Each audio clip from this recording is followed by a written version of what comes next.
If you can't tell, I'm kind of a space cadet, so I'm excited for today.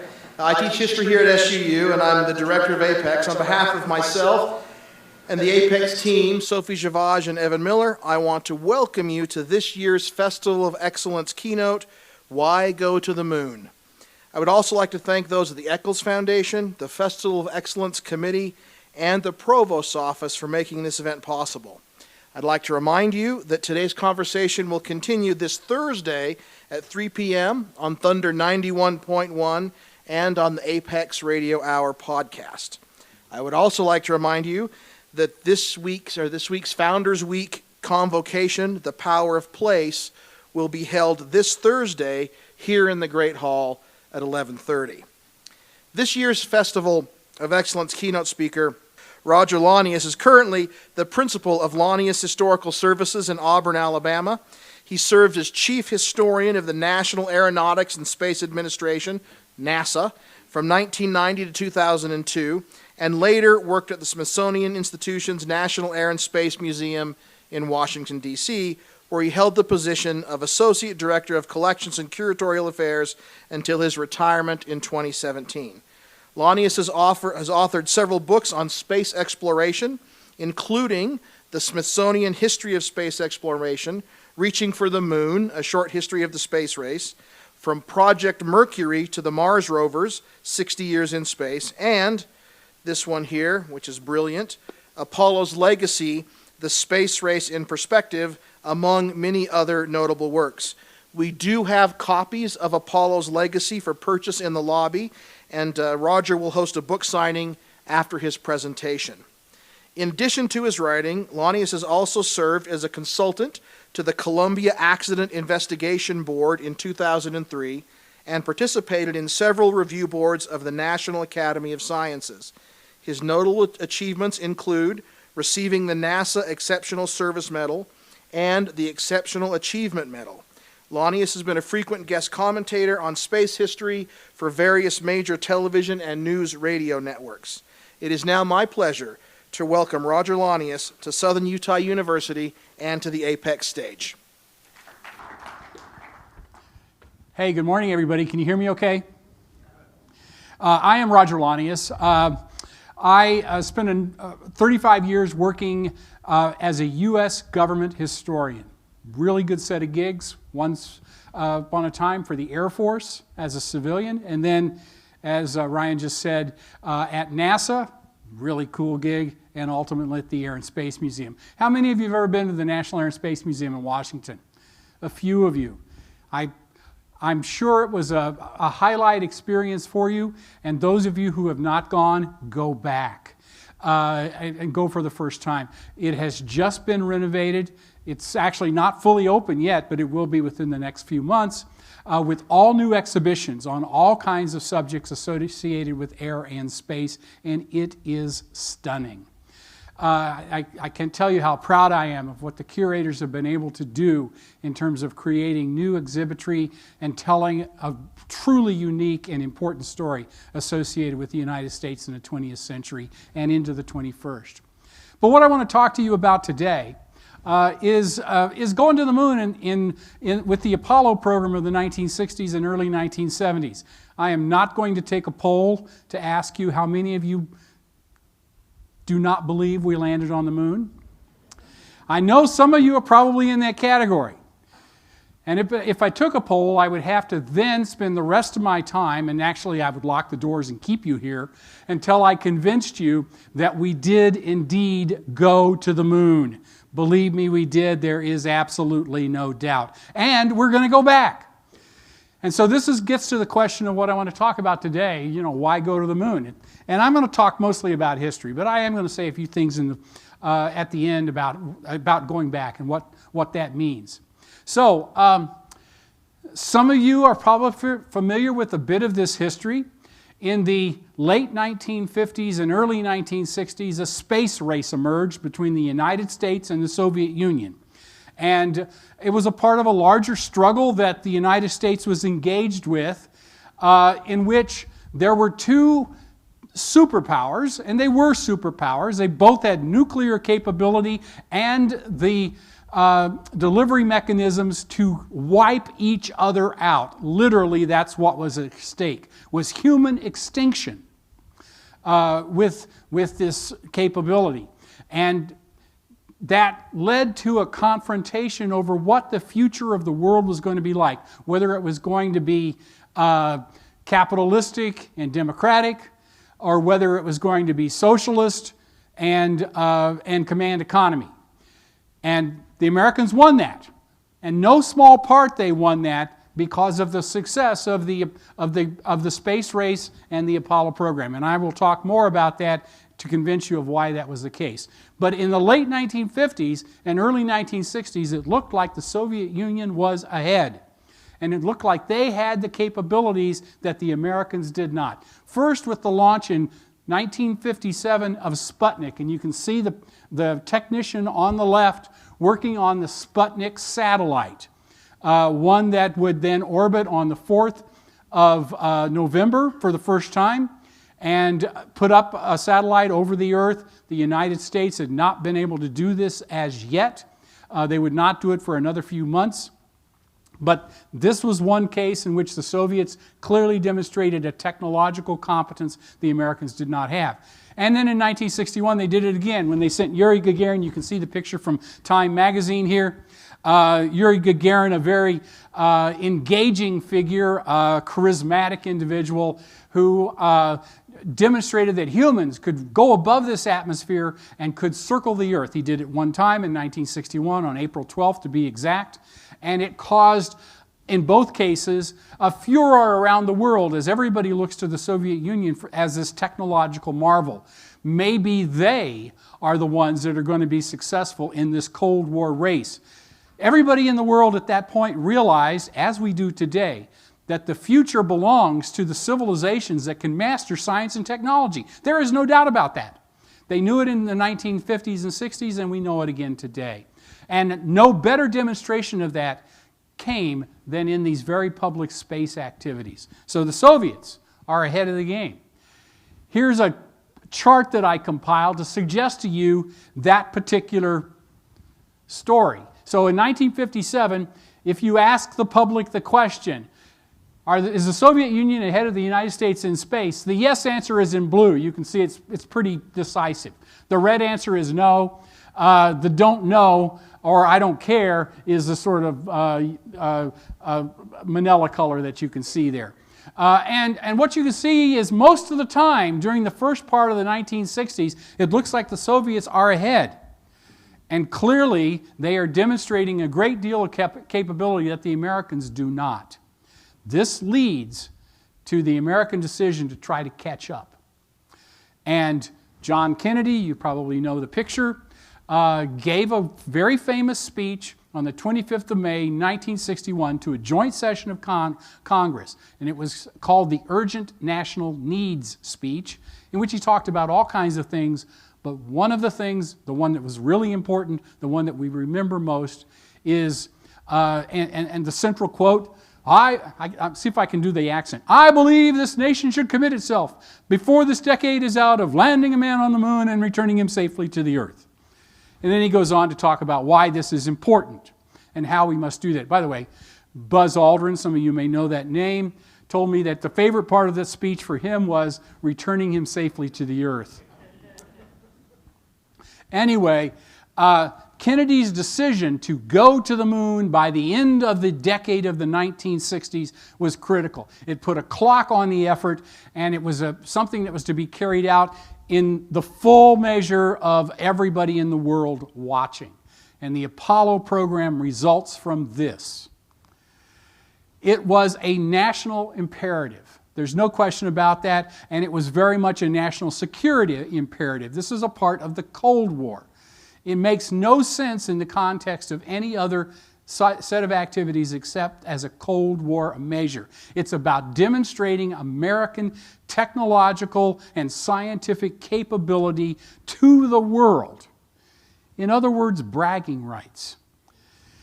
And that's important because the people who are really concerned about watching this are the non-aligned nations that are looking at these two superpowers engaged in a global struggle, both of them trying to seek adherence to their side of this particular conflict.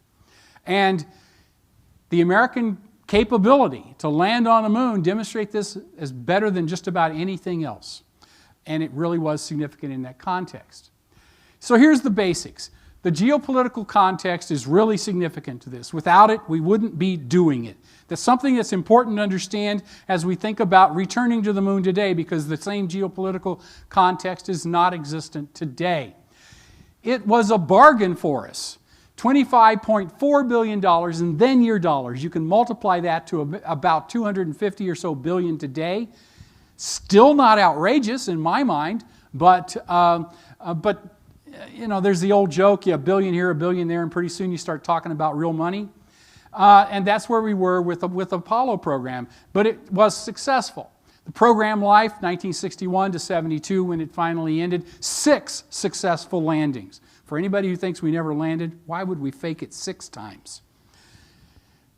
The first landing, Apollo 11, July 20th of 1969, the whole world stopped to watch.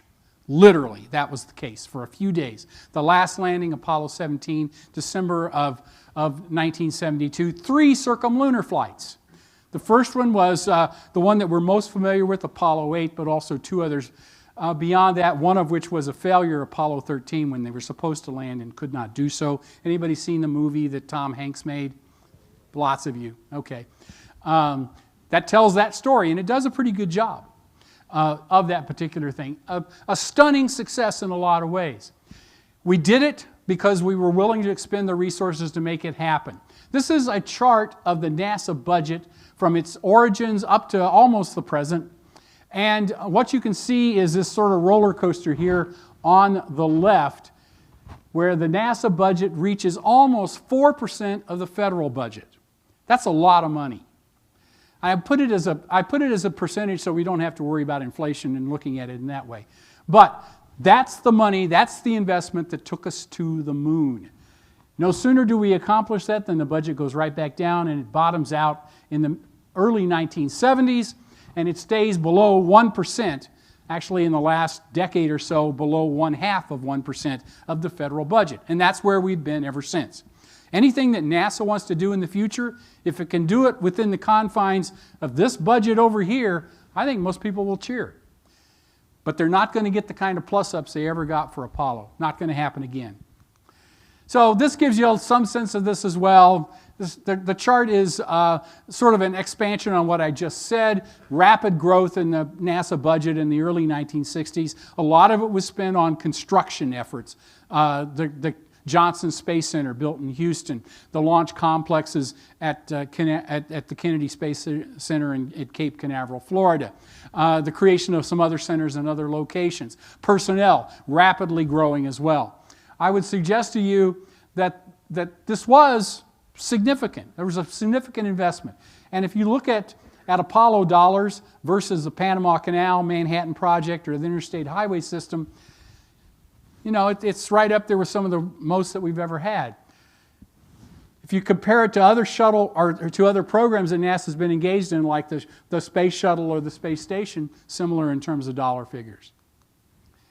Infrastructure development is a big piece of this. The VAB, the Vehicle Assembly Building that you can see off in the distance there, the Saturn V rocket on the gantry that you see in the lower right on that particular slide, what became the Johnson Space Center in Houston over here, and then of course a whole series of launch sites that are at Cape Canaveral, Florida, built during this time. These were all made with the investments for Apollo.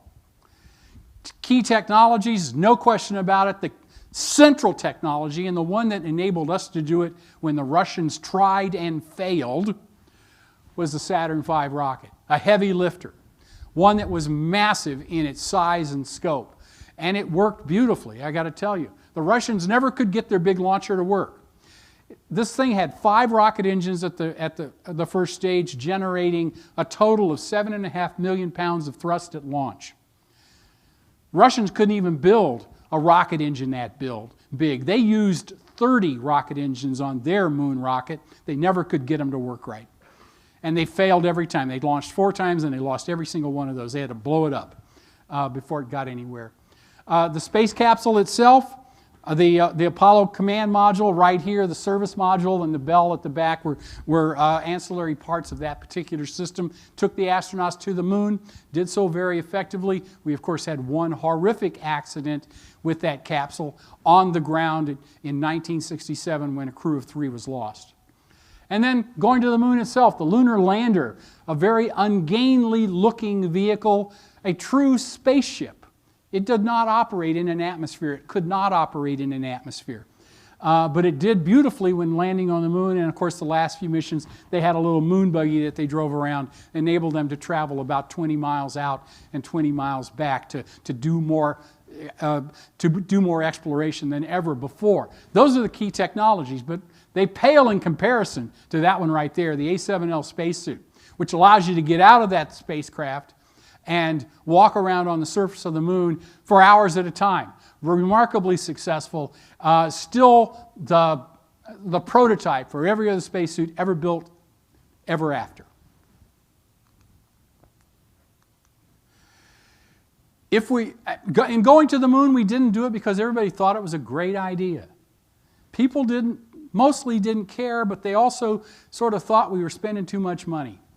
So here's a chart of public opinion polls through the 1960s into the early 70s.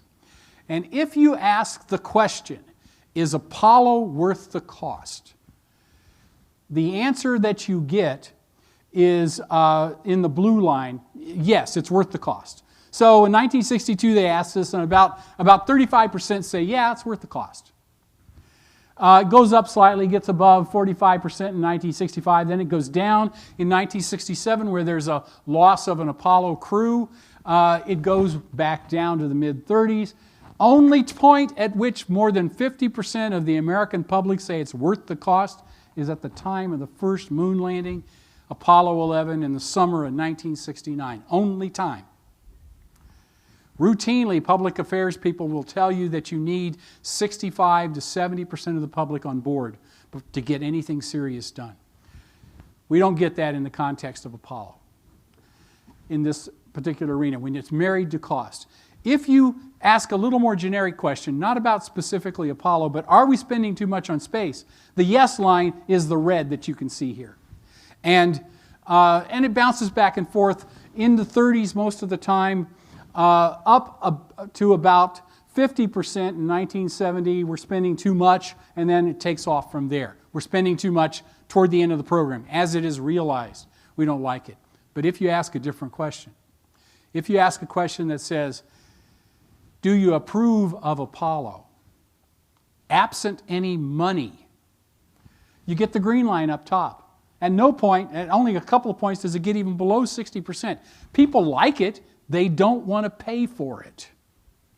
And by the way, anybody who does public policy will tell you that's always the case. We like all the programs that are out there that help people. We like them, but we don't want to pay for them. And in this tax season, some of you are dealing with that, I'm sure. And it really comes to the fore in that particular setting as you look at your tax dollars and where they're going, and maybe we shouldn't do it in these kinds of ways. So that's the problem with Apollo. We didn't go to the moon because everybody thought it was a great idea. There's a lot of people that like to look back on that era and say, oh, you know, it would be great if we had the kind of support that NASA had in the 1960s for Apollo. The problem is they never had it. What they had was an acquiescence and a reasonable sense that we needed to do this because of the Cold War environment. And I cannot emphasize that too much. We believed that nuclear annihilation could happen at any time. There are threats that exist today, but nothing like that. When I was in grammar school in the 1960s, we would crawl under our desks in duck and cover exercises like that would protect us from a nuclear blast. I thought it was stupid when I was 10, and it was. The astronauts became the face of Apollo during the 1960s, and they became household figures, celebrities. They could be picked out of a crowd. That's not so true anymore. There's lots of astronauts, and they're out there among us and doing their things, and they're very accomplished people in exactly the same way that the astronauts that went to the moon were, but they didn't have the celebrity status. They don't have the celebrity status that these guys attained. And they attained it because NASA put them forward as the individuals who were going to carry us off this planet to these new places, to do these new things. The picture up in the upper left, by the way, is from the Mercury program in the early 1960s, and that's the Mercury 7 astronauts. The guy right in front is Alan Shepard, the first American in space. Just next to him on the right, the shorter guy, the shortest guy is Gus Grissom. And the others are there. John Glenn's, where's John Glenn? He's right there on the left-hand side of Alan Shepard in the back. They become the face of the program, and they become celebrities in their own right. And this is a survival exercise. They took them out in the desert and dumped them there and told them to hang out for a week and kill snakes and eat that and do whatever else they needed to do. They were successful in accomplishing that, but it was an interesting challenge. The astronauts were flyboys. They were pilots, and they had a pilot's mentality toward things, including not just flying fast airplanes, but also driving fast cars. So this is the crew of Apollo 14 that have matching Corvette Stingrays. Kind of cool, but nonetheless, there they are, in their spacesuits with their Corvettes, with the lunar module in the background, and that's a publicity picture for the program. And then, of course, going to the moon. That is an Apollo 14 mission that you can see here, and the photograph of the astronaut on the lunar surface. We did indeed go there and do this, and the astronauts carry the flag the whole time. But they're the point of the spear. They're the ones who actually get the celebrity status and accomplish the mission. But there are thousands upon thousands of people behind them engaged in this. And they did have a one-team concept. Anybody who talks about management issues will tell you that it's important to have a team that is synchronized around what it is they are trying to accomplish. And everyone has a piece of this, but there's an identification with the mission. And nobody had that better than NASA did in the 1960s with the Apollo program. And I would contend they're still pretty much that way today. In which they all view this as something that is critical. There's a famous story, might even be true, about a management consultant who was going around to NASA to ask the question about mission identification. What do they view as their jobs? And that person had experience talking to lots of people in various organizations. And typically what happens, you go up to somebody who's sitting at a desk doing whatever they're doing, and you ask them, what's your job? What are you doing? And they say, well, I'm an accountant and I'm trying to balance the books. Or somebody who's cleaning a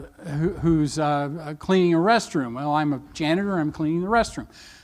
They go to NASA and they ask that question of various people, and they have a different answer. Everyone says, regardless of what their job is, I'm helping us get to the moon. And that's an important part of this process. And I would contend it's still true. Having spent a lot of time at NASA, I will tell you that they still have the identification with the mission in ways that lots of other organizations don't. And if they could find ways to transport that to other entities, I think everybody would benefit in the process.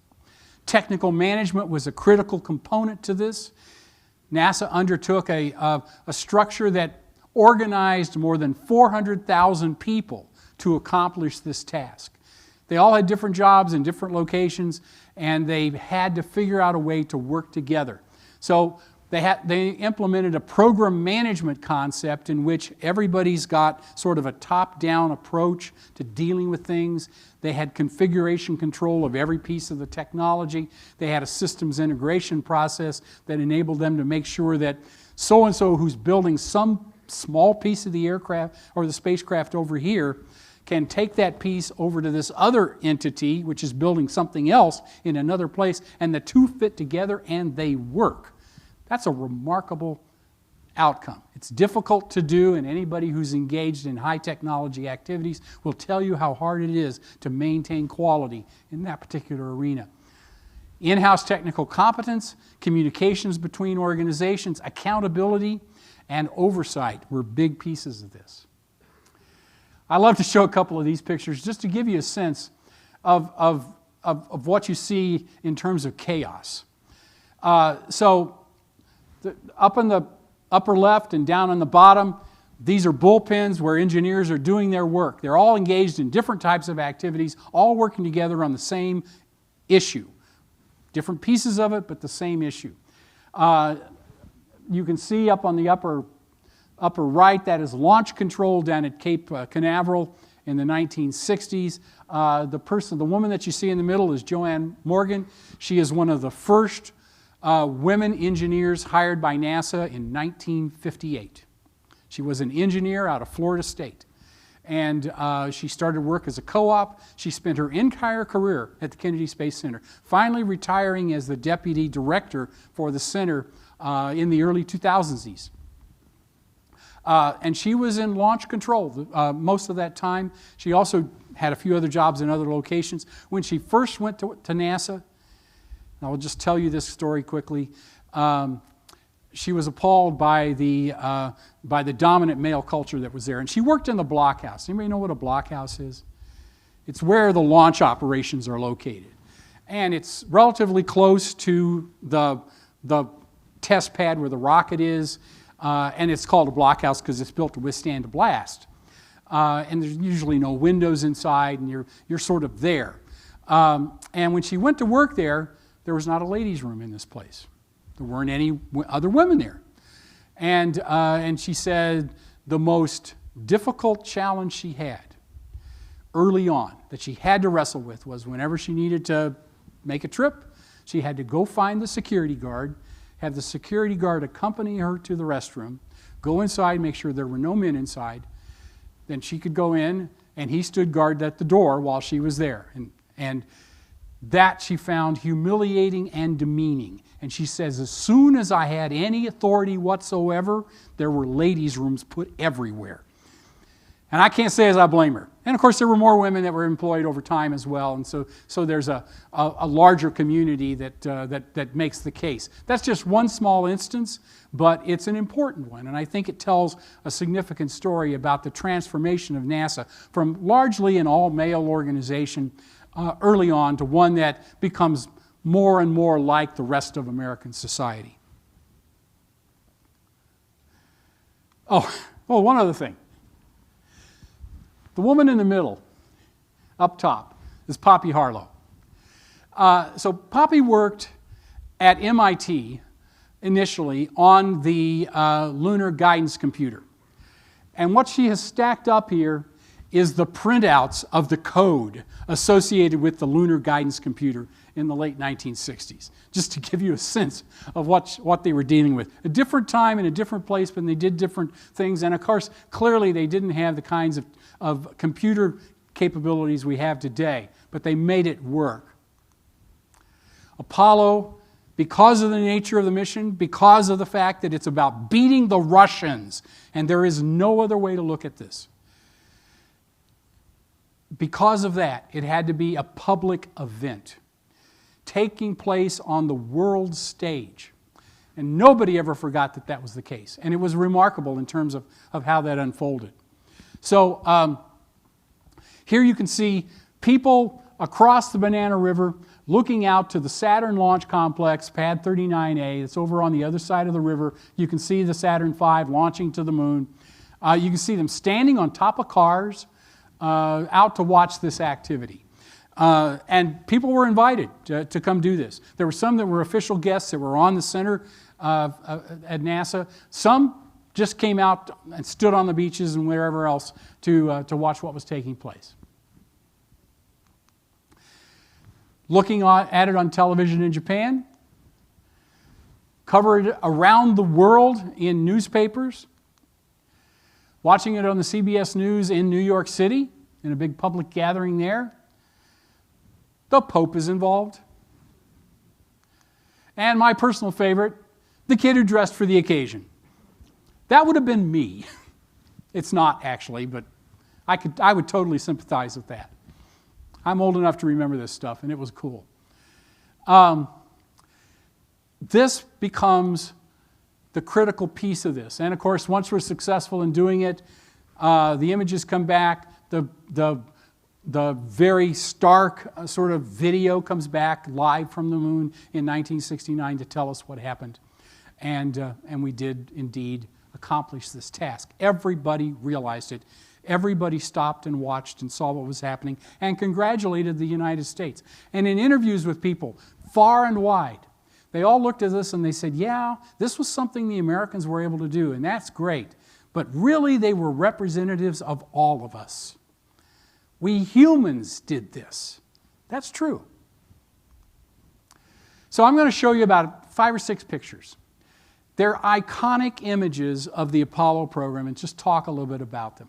The first is the flag raising at Apollo 11 in 1969. So this particular picture, that's Buzz Aldrin. He's actually saluting the flag. He's just put it into the ground. Very hard thing to do. He had to sort of twist the staff back and forth to get it into the lunar regolith. He backed up very quickly, kneels back over here, and just quickly took a picture as, because quite frankly, they were afraid it wasn't going to stay there. It was just going to fall on the ground. Could have, very easily. Probably did at the very least when they took off because of the wind that blew from the jets associated with the lunar module heading back up to space. And it probably was just left on the surface of the moon. We don't know that for sure, but someday we'll find out. By the way, I will tell you here and now, I've already volunteered to NASA to be the first curator on the moon. I will be glad to put up the ropes and stanchions around Tranquility Base for all the tourists to come and see it, because that will happen. It's just a question of when. But this is an important symbol in so many ways. Throughout human history, and especially since the European expansion beginning around 1500, in which Europeans come to the Americas, go into the deepest parts of Africa, into Asia, create colonies and do all kinds of stuff, some of which is pretty bad to the populations that live there. Everywhere they went, one of the things they would do is plant the flag of the sovereign they served, point their sword to heaven, and claim that territory for the sovereign that they served. Columbus did it. Everybody else did it too. The United States planted the flag, but instead of claiming the territory, they said, we came in peace for all mankind. That is a very significant difference. That was not lost on the rest of the world as they think through what was taking place in this new era of exploration in which we're leaving this planet for the first time. So that's that particular image. There were flag plantings at every landing site. They did similar salutes and so forth, but none is as powerful as Apollo 11 in my mind. The second one that I think is so significant is the boot print on the moon. This is also from Apollo 11. Buzz took these pictures, Buzz Aldrin, and you can see there's several versions of it. He said actually he wasn't thinking about it initially, but so he said he put his foot down and he looked down and he saw the imprint. And the lunar sand, not really sand, he says, more like dust, almost like talcum powder. He says like it was, it was very easy to sort of make an imprint there. And so you can see how he took a picture of his boot with a little bit of the boot print on the surface. And he said, that would be interesting to take one that doesn't have the boot in it. So that's when he took this picture here on the left.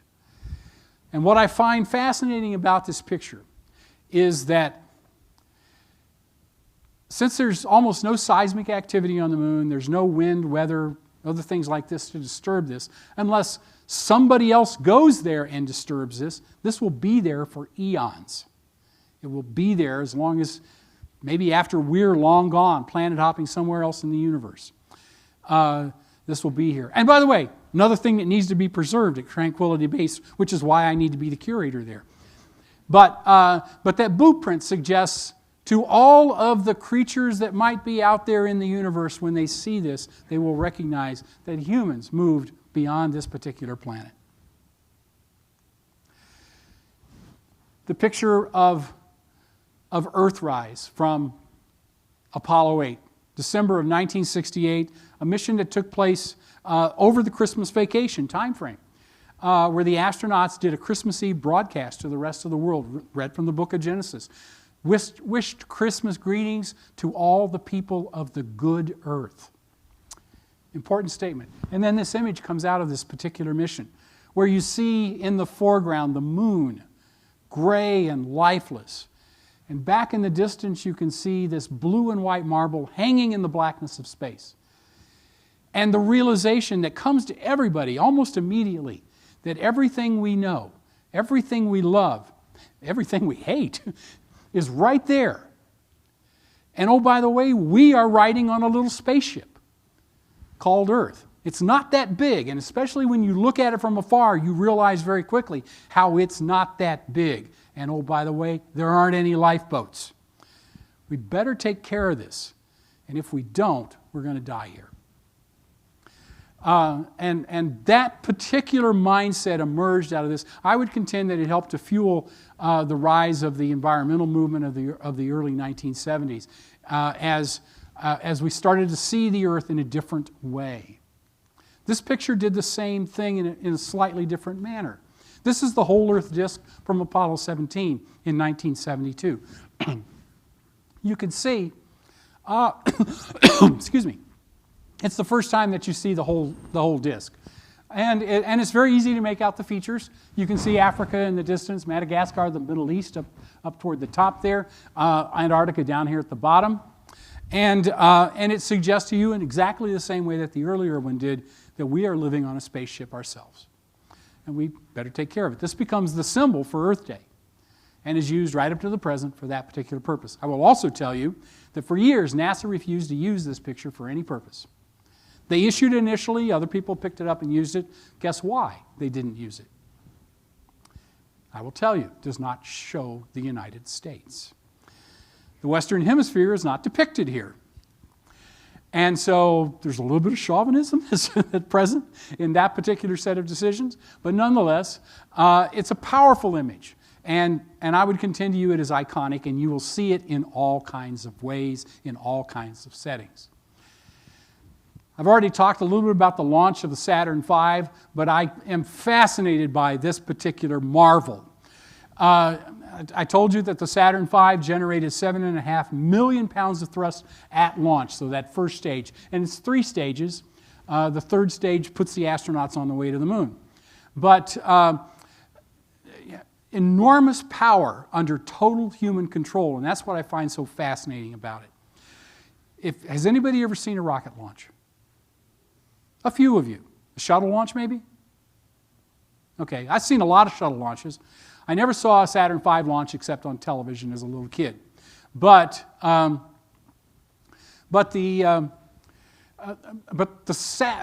shuttle launch is powerful enough, and it's nothing compared to this. You're off several miles away from this thing, and you see it light up. Light travels faster than sound, so you don't hear anything at first. All you see is this bright, bright glow in the distance. It's especially dramatic if it's a nighttime launch, but it doesn't matter when it is. It's still pretty spectacular. And you see this thing then start to rise, and then you suddenly hear a pounding, and it's I shouldn't do that. It's a pounding really in your chest as you feel the power of this sort of overcome you. It's almost an epiphany in a lot of ways, and I've seen many people sort of experience it in that particular way. This kind of power under total human control is enormously significant and demonstrated to the world what we could do when we set our minds to it. This is Buzz Aldrin on the moon, 1969. Neil's taking the picture. You can sort of see him in the reflection of the helmet as he's standing there taking the picture. And it's an odd way that he took this. So Buzz was walking away from Neil at the time. And Neil said, "Hey, turn around." And so he sort of pivots around using his left arm, and you can see it's a little bit cocked, sort of pivoting like this to move around. And at that point, Neil Armstrong snapped this little picture, which becomes the iconic image of the Apollo program after the astronauts returned to Earth. And it is used for all kinds of things right up to the present. It is still the model for the MTV Video Music Awards, for instance. Another example of an iconic image. And then finally, this is one that I would suggest is less iconic, but tells you better than anything why we have not gone back since 1972. What you can see is a lunar rover and Gene Cernan standing at the lunar rover at the edge of a crater. Maybe you can't see it too well. There it is a little better. He didn't realize the crater was here because of the nature of vision on the moon. And he couldn't really tell where he was. If he'd gone down a few more and fallen down that crater, who knows what might have happened. But what it really shows you is miles and miles of nothing but miles and miles. We didn't find anything there that we wanted. Had we found something we wanted, we would have gone back over and over and over again.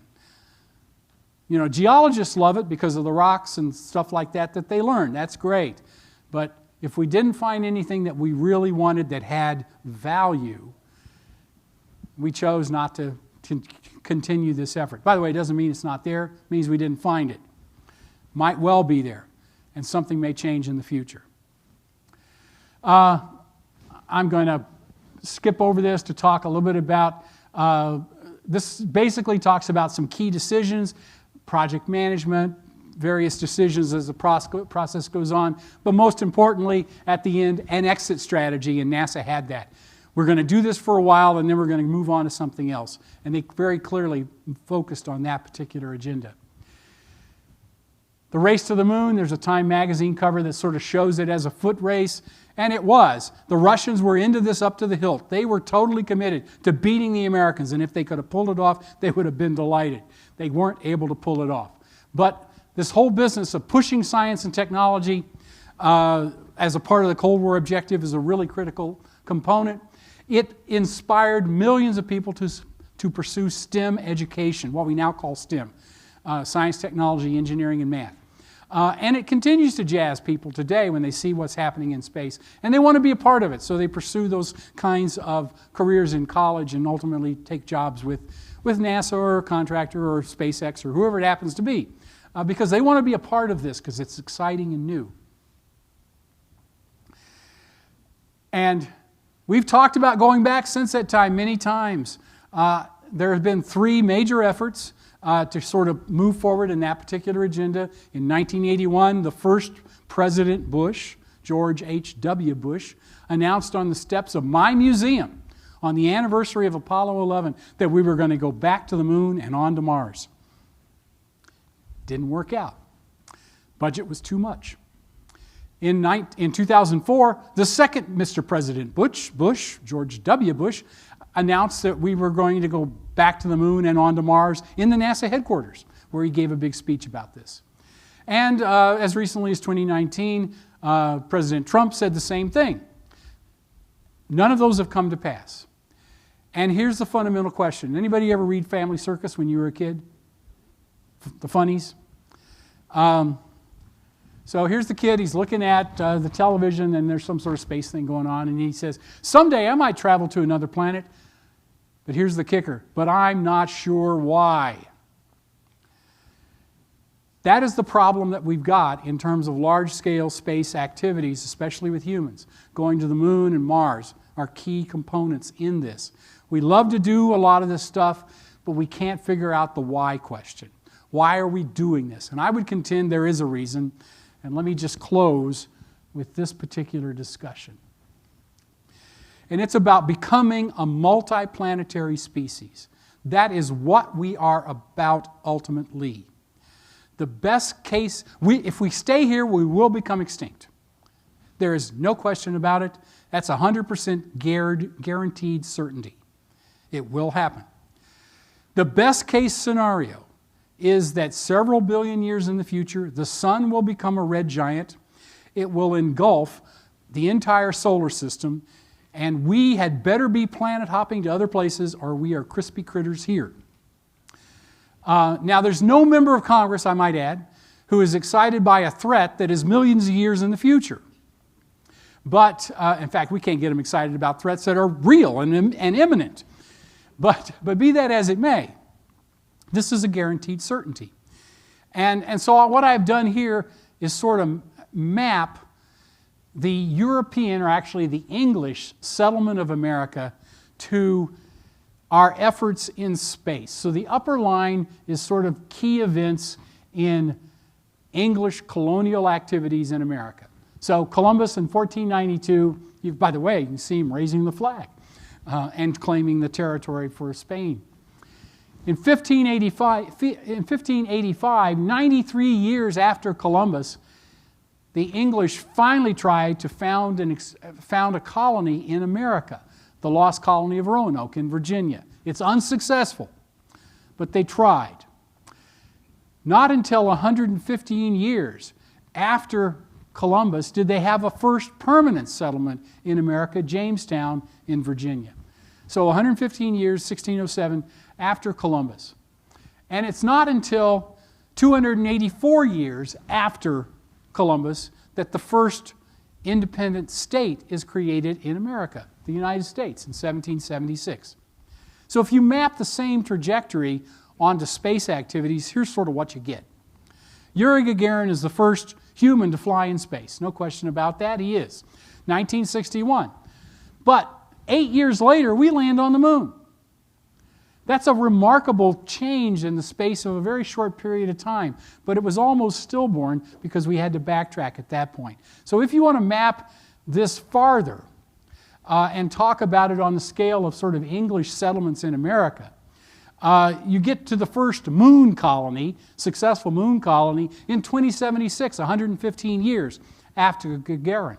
That may be about right in terms of when that might take place. And the first off-world republic, 2245. I didn't have anything to put with that, so I used Star Wars. But you know, so 2245, 284 years after Gagarin, we may well have an off-world republic on the moon, Mars, some other location. You can choose one of your choice.